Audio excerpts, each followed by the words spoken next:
Marzullo with a 1995 Lotus, a Carl Benz Award.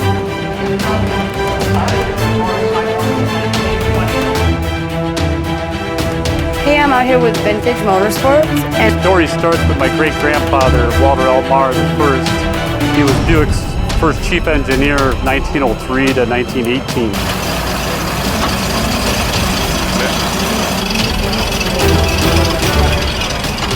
This is our 1918 Packard Twin Six. The body was built by a gentleman called Roubaix. What you're looking at is a 1920 Packard Twin Six 7-passenger touring car.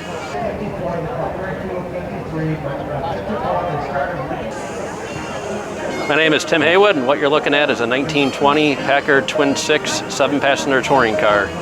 It's a 136-inch wheelbase, 424 cubic inch engine, 7-passenger car. It's previous owner owned it for 58 years. Him and his grandfather restored it. Colored paint. Maroon paint with black fenders. It's got 2 jump seats right there, as you see. It's a very large car. Yeah. How much does it weigh? Weighs about 5,500 pounds.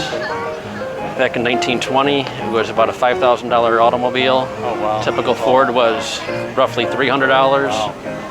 They made 35,000 of these between 1915 and 1923. And how many are left? Approximately 170 of them left in any size, shape, or form. To see 3 of them at one show is pretty impressive. You hardly ever see these on the... They call them generational cars, meaning once someone gets it, they hold on to it for a long time, and they come up once a generation. Right. And how did you acquire Chase it down. There you go. Yeah. Previous owner owned it 58 years. Okay. He paid $110 for it. Really? Yeah. Really? Are you serious? Really? It's a twin 6 engine, meaning it shares one common crankcase with 2 separate blocks and 2 separate distributors. 424 cubic inches, approximately 90 horsepower. God's a torque. Car will probably do 70 miles an hour, but 2-wheel rear brakes, you're not stopping so quick. Wow. And then, what size are those? 35-inch wheels. Okay. 2-wheel rear brakes. It's a 3-speed transmission. Wow. This is the car royalty and Czars. And then the dash and the dashboard is you have the spark advance and throttle on the steering quadrant. To the right of the steering column, you have the air pump that pressurizes the fuel tank. You have to do that initially to get the car running. After that, the air compressor on the engine pressurizes the tank.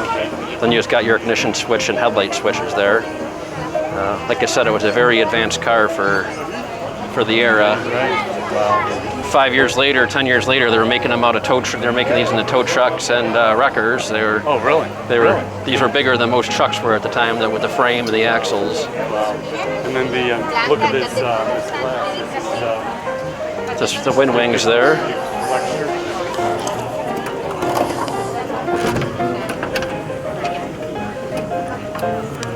Top of the radiator, you see the motor meter. That's tell the temperature gauge.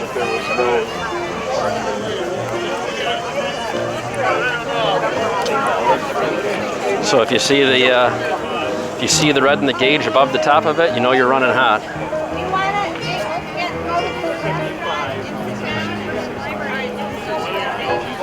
Like I said, for the era, they're very powerful cars. This a Model T had 20 horsepower. This had 90. That's take a modern car and quadruple it, and you're looking at a 1,200 horsepower modern equivalent to a car. That's incredible. And then who drives it? You drive it? My father, me, my brothers. We've almost put on more miles in the last year, 6 months, than had in the previous 50 years put on. And then you were talking about that this has a twin that it was sitting next to. The car on the other side of it, the same owner owned for 50-something years. They shared garage spaces, and here they are together again. Saying, what have you been doing, right? They've been saying, what have you been doing, right? Yeah. One interesting note on underneath the driver's door, there's an air compressor to pump up your tires when you go flat. Back, Really? Back 100 years ago, it wasn't too uncommon to have flat tires, and you got to remember, you had the horses with shoes that would throw shoes and nails on the ground, and then the car bodies were wood with tacked in together, so Good point. you had a lot of nails on the road, and if you had a typical car, you'd be out there with a hand pump pumping them up here, and here this one runs off the transmission. Wow. So I guess you could say it was a status symbol at the time that you didn't have to hand pump your tires. Most of the, Looks like you have reclining seats. those are jump seats to get 2 additional seats there. Most cars of this caliber were chauffeur-driven cars. An interesting note would be that leather was an inferior material at the time. If you had money, you would have cloth seats, but since this was an open car, it'd be a leather interior.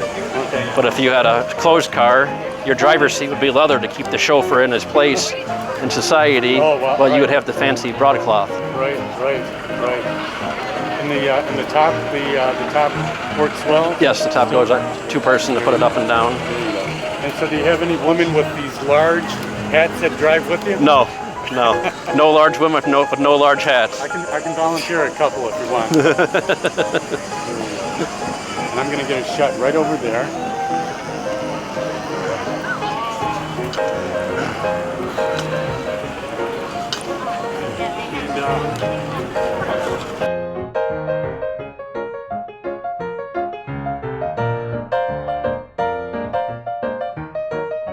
Thanks for watching and subscribe.